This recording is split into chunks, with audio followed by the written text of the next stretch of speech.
کے نیچے ایف آئی اے وہ تو پہلے ہی کہہ بیٹھا کہ عمران خان کو جیل میں ڈالیں گے ہم یہ سائفر کے اوپر. تو مجھے نہیں پتا کیونکہ اس وقت کوئی قانون تو ہے نہیں, جنگل کا قانون ہے, جسے مرضی چاہو جیل میں ڈال دو. بیچارے کتنے لوگ ہمارے عورتیں جیلوں میں پڑے ہوئے ہیں, کوئی پوچھنے والا نہیں ہے. ان کے وہ جاتے ہیں عدالتوں میں, وہ پھر واپس آ جاتے ہیں کہ وہ کیس نہیں سنتے. پھر پریشر اتنا زیادہ ہے کہ وہ ایک کیس سے اگر جج ان کو بیل بھی دیتا ہے وہ پھر پکڑ لیتے ہیں. لیکن عورتوں کو, یعنی ان کے بچے ہیں, ان کو جیلوں میں رکھا ہوا ہے, اور یعنی پرامن احتجاج کرنے پہ جیلوں میں رکھا ہوا ہے. تو اس لیے قانون تو ہے ہی نہیں, تو کبھی بھی کچھ ہو سکتا ہے. اس لیے میں پہلے آپ کو آگاہ کر دوں, کیونکہ میڈیا سارا کنٹرولڈ ہے. آپ کو پتہ ہے پوری طرح انہوں نے ساری ٹی وی چینلز کو پی ٹی وی بنا دیا, اور پی ٹی وی میں بالکل وہ جو یہ پروپیگنڈا چاہتے ہیں وہ آتا ہے. اور میں پھر آج یاد کرانا چاہتا ہوں کہ قوم ان سارے صحافیوں کی طرف دیکھ رہی ہے, میڈیا ہاؤسز کی طرف دیکھ رہی ہے, جنہوں نے ہمارے دور میں تو پوری جہاد کی تھی آزادی صحافت, اور اتنی سی بات ہوتی تھی, گالیاں بھی ہمیں پڑ رہی ہوتی تھی, اور ہمیں کہہ رہے تھے کہ ہم میڈیا کے اوپر کوئی بڑی سختی کر رہے ہیں. تو ذرا موازنہ کریں, تھوڑے دیر قوم تو کر ہی رہی ہے کہ آپ کی یہ وقت تو گزر جائے گا, لیکن قوم یہ یاد رکھے گی کہ کون سے لوگ کھڑے ہوئے تھے. وہ عمران ریاض کو یاد رکھے گی یہ ساری قوم, کہ وہ کم از کم اپنے موقف پہ کھڑا رہا. اس ملک کے اندر جو صحافی ہوتے ہیں, جو ایک جہاد کرتے ہیں حق اور سچ کے لیے, جس طرح ارشد شریف تھے, قوم ان کو ہمیشہ یاد رکھے گی. ارشد شریف شہید کو, وہ جو 4 جرنلسٹ ملک سے باہر چلے گئے لیکن انہوں نے کمپرومائز نہیں کیا. انہوں نے کسی پریشر میں آ کے رائے حق سے نہیں اترے. وہ جن کو یہاں مارے پڑوائی گئیں, ذلیل کیا گیا, اور وہ جن کے بڑے نام ہیں اور پرانے صحافت میں نام ہے, ہم تو قوم ان کو بھی دیکھ رہی ہے اور ان کو سلام کر رہی ہے, اور ان کو بھی دیکھ رہی ہے جن کے ضمیر مر چکے ہیں. تو میں ایف آئی اے کا ذرا آپ کو سمجھا دوں کہ یہ کیس ہے کیا. نہ تو ابھی تک مجھے کوئی کویسچنر ملا ہے کہ یہ میرے سے کیا پوچھنا چاہتے ہیں, تو میری کوئی تیاری نہیں ہے. لکھا یہ ہوا ہے کہ جی اپنے ساتھ ڈاکیومنٹس لے کے آئیں. مجھے یہی نہیں پتا کہ آپ نے پوچھنا کیا, تو ڈاکیومنٹس میں کیا لے کے آؤں. اور پھر سے میں یہ کہہ دوں کہ آپ کے انٹیریئر منسٹر تو فیصلہ کر بیٹھا ہے, وہ تو جج جوری ایکسیکیوشن ہے کہ جیل میں ڈال لیں اس کو. تو آپ کے لیے ایشو ہے کیا. سائفر پھر سے میں آپ کو یاد کرا دوں, سائفر ہوتا کیا ہے. ایک خفیہ جو کمیونیکیشن ہوتی ہے, خفیہ جو پیغام بھیجا جاتا ہے. پاکستان کے ایمبیسڈرز جو فورن آفس کو پیغام بھیجتے ہیں, وہ ایک خفیہ کوڈ کے مطابق بھیجتے ہیں, اس کو سائفر کہتے ہیں. تو وہ جو سائفر ہوتا ہے, یہ بڑا ضروری ہے آپ نے سمجھنا, وہ واقعی اس کو سیکرٹ رکھنا, اس کو خفیہ رکھنا بہت ضروری ہے.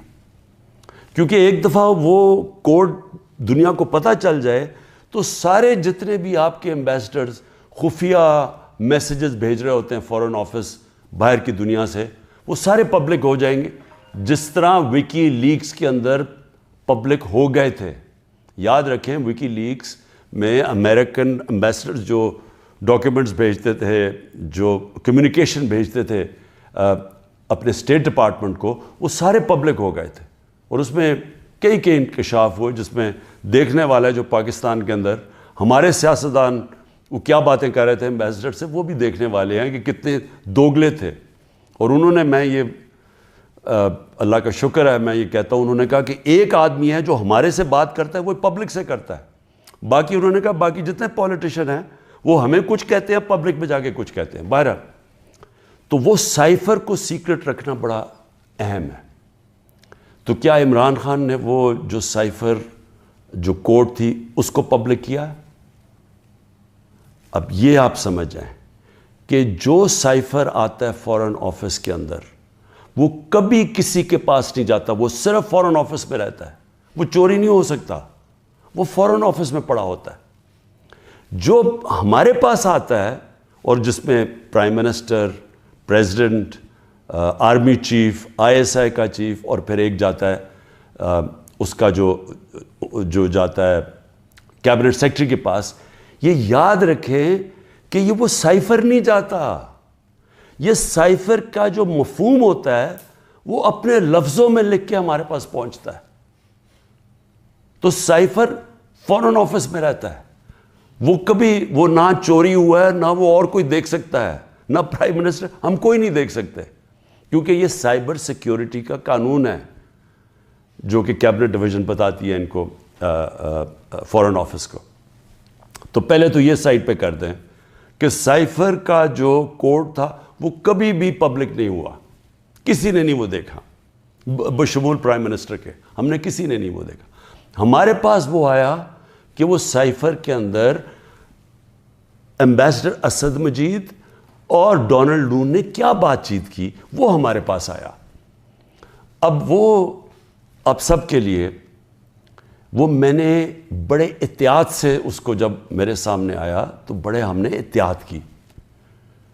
کیا کیا؟ ہم نے سب سے پہلے اس کو فیصلہ کیا آپس میں کہ ہم یہ پبلک نہیں، ابھی اس کے اوپر بات نہیں کریں گے، کیونکہ OIC کی کانفرنس تھی پاکستان میں 22 اور 23 مارچ کو. تو سائفر آ چکا تھا 6 مارچ کا.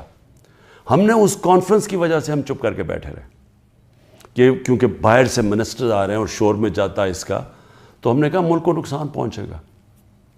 حالانکہ جو سائفر کے اندر چیزیں ہیں وہ میں آپ کو بتاؤں، اس سے بڑا نقصان ملک کو کیا پہنچنا تھا کہ پوری سازش ہوئی گورنمنٹ گرانے کی، رجیم چینج کی.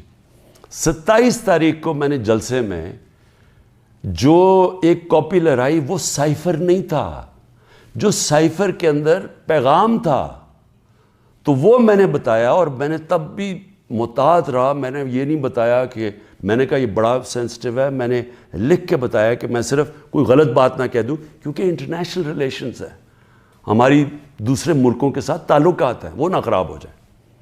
اس کے بعد میں نے کیبنٹ میں رکھا، کیبنٹ کے سارے ممبرز کو بتایا گیا کہ یہ سائفر آیا ہے، اور یہ سمجھ لیں کہ یہ کتنی بڑی اس ملک سے، میں سمجھتا ہوں کہ یہ کتنی بڑی ملک کی توہین ہوئی کہ ایک باہر کا ایک آفیشل وہ پاکستان کے ایمبیسڈر کو کہہ رہا ہے کہ اپنے پرائم منسٹر کو اگر تم نے نہ ہٹایا، ووٹ آف نو کانفیڈنس، جو پھر سے میں یاد کرا دوں کہ ابھی آئی نہیں تھی، تو پاکستان کے لیے مشکلات ہوں گی، اور اگر اس کو ہٹا دیا تو سب کچھ معاف ہو جائے گا. یہ تھا سائفر میں. اور جو ایمبیسڈر تھے، پھر سے میں آپ کو بتا دوں، اسد مجید، انہوں نے لکھا اس میں کہ میرے خیال میں تمہیں اس کے امریکہ کے خلاف ان کو پروٹیسٹ کرنا چاہیے، ڈیمارش کرنا چاہیے کہ یہ کبھی اس طرح کی زبان استعمال نہیں ہوتی، ایسی دھمکی نہیں دی جاتی.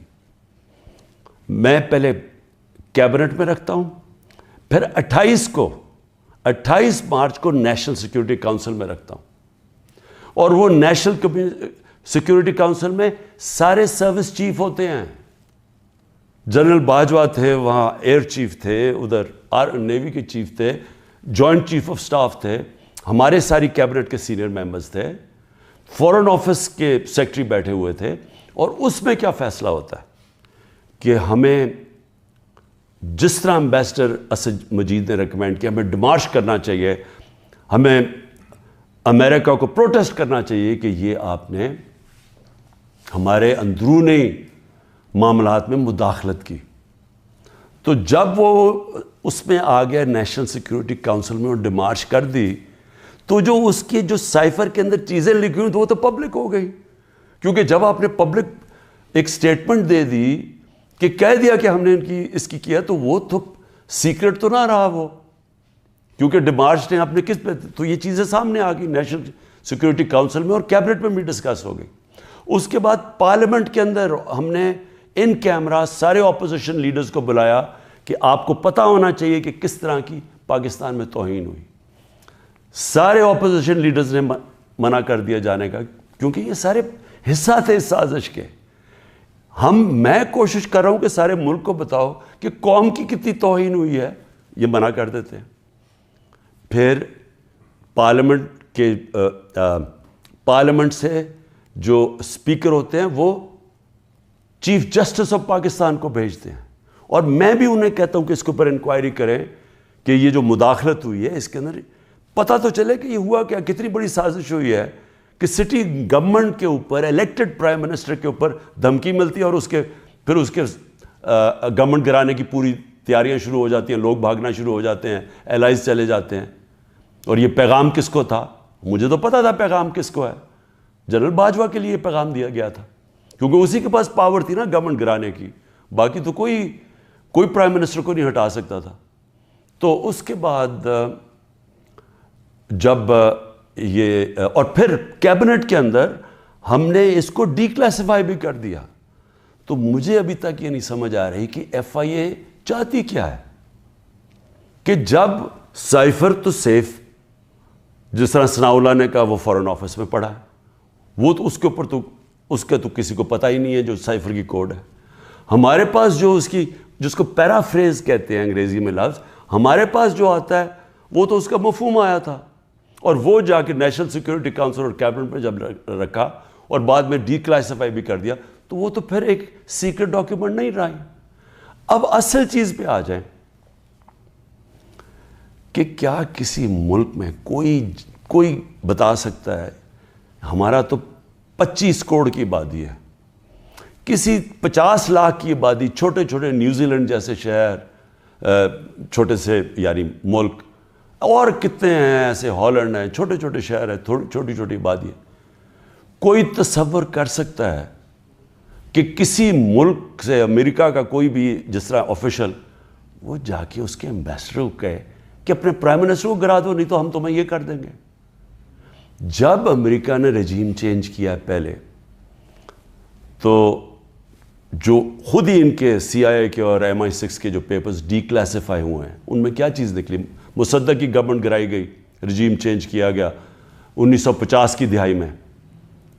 تو وہ تو کوئی سائفر نہیں بھیجا وہاں، وہ تو کوئی ایمبیسڈر سے پیغام نہیں بھیجا، وہ تو پہلے پوری سازش کی گئی اپوزیشن کے ساتھ مل کے، میڈیا کے ساتھ میڈیا پہ پیسہ چلا، پہلے اس کو برا بھلا کہا گیا اور پھر ان کے آرمی چیف کے ذریعے اس کی گورنمنٹ گرا دی. اور پھر دوسری 70 کی دہائی میں چلی کے اندر ایلیندا کو، پریزیڈنٹ ایلیندا کو گرایا گیا اور وہ بھی کسی نے سائفر نہیں بھیجا، انہوں نے ان کے آرمی چیف کے ذریعے اس کی گورنمنٹ گرا دی، کو کر دیا. تو جب رجیم چینج ساؤتھ امریکہ میں بھی ہوتا ہے تو اس طرح تو پھر بھی نہیں ہوتا کہ پہلے وہ کوئی ایمبیسڈر سے دھمکی دی جائے. تو میں آخر میں یہ کہنا چاہتا ہوں اپنی قوم سے کہ دیکھیں یہ کوششیں ساری ہو رہی ہیں کسی نہ کسی طرح عمران خان کو راستے سے ہٹانے کی. یہ پوری ہر چیز کے پتہ نہیں 180 کیسز ہیں اور ایک اور وارنٹ بھی نکلا ہی ہے. الیکشن کمیشن کی توہین ہو گئی. یہ دنیا میں آپ نے نہیں کبھی سنا، عدالتوں کی تو توہین ہوتی ہے، الیکشن کمیشن کی توہین ہونے وارنٹ نکلائیں. پوری کوشش ہے کسی نہ کسی طرح اس کو جیل میں ڈال دیں.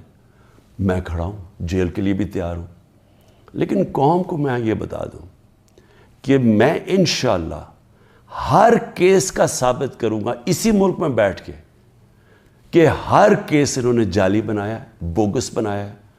اور ہر کیس جب عدالت میں جائے گا، جب سنا جائے گا، کوئی جج بھی سزا نہیں دے سکتا پورا کیس سن کے، کیونکہ یہ سارے جعلی کیسز ہیں.